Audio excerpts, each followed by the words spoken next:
करेंगे कि सीज़न में चलाना है तो क्या क्या चीज़ें हमें जांचनी चाहिए और क्या तरीके से चल सकता है। जो चीज़ हमें चेक करनी है सबसे पहले वो है प्लग और वायर। तो ये प्लग और वायर को चेक कर लीजिए कि कहीं पे कोई भी चूहे वगैरह ने कोई काट पीट तो नहीं किया है, कोई जॉइंट में कहीं पे टेप वगैरह तो नहीं निकल गई है। तो मैं आप देख सकते हैं हम तार का ऊपर से नीचे तक देखेंगे तो यहाँ पे आप देखिए कहीं पे भी कट नहीं है। तो अभी इलेक्ट्रिकली ये बिल्कुल ठीक दिख रहा है। चीज़ जो चेक करनी होती है इसमें वो है इसके ग्रिल के नीचे का ये फिल्टर। तो ये फिल्टर आप देखें बड़े आराम से आप इस तरह से निकाल सकते हैं और फिर हम इसे अभी पानी से धोएंगे।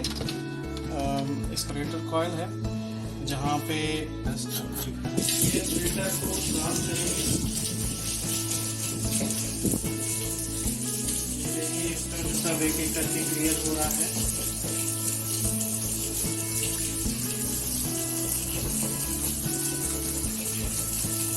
आगे की तरफ से इसमें हम पुराने कोई टूथब्रश लेके हल्का हल्का साफ कर लें ताकि कोई भी डस्ट पार्टिकल क्लियर हो चुका है।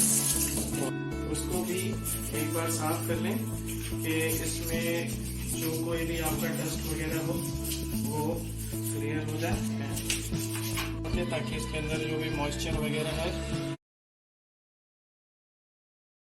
फिटिंग हो गई है। अब हमें वापस से जो एयर फिल्टर हमने क्लीन किया था उस एयर फिल्टर को वापस से हम इसके अंदर इंस्टॉल करेंगे। वापस से मैं ध्यान दें कि ये वाला जो प्लास्टिक पार्ट है ये नीचे की तरफ हो और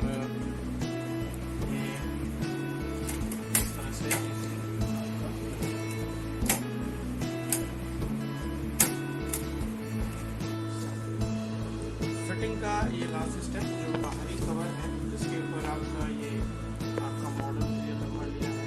हमारे यहाँ पे ये विंडोज़ GWC 18TCZ है 5RWQM। तो ये हमारा मॉडल है पर्टिकुलर।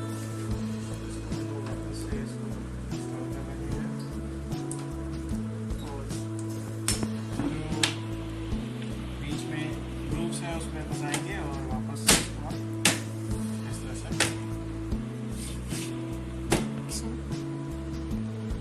ओके, अब हम लोगों ने सारी फिटिंग कर ली है। अब हमें जो ध्यान देना है वो है प्लग्स का। तो प्लग को हमें ग्रूव्स होते हैं 16 एम्पियर उसमें ही लगाना है छोटे और हमेशा ट्राई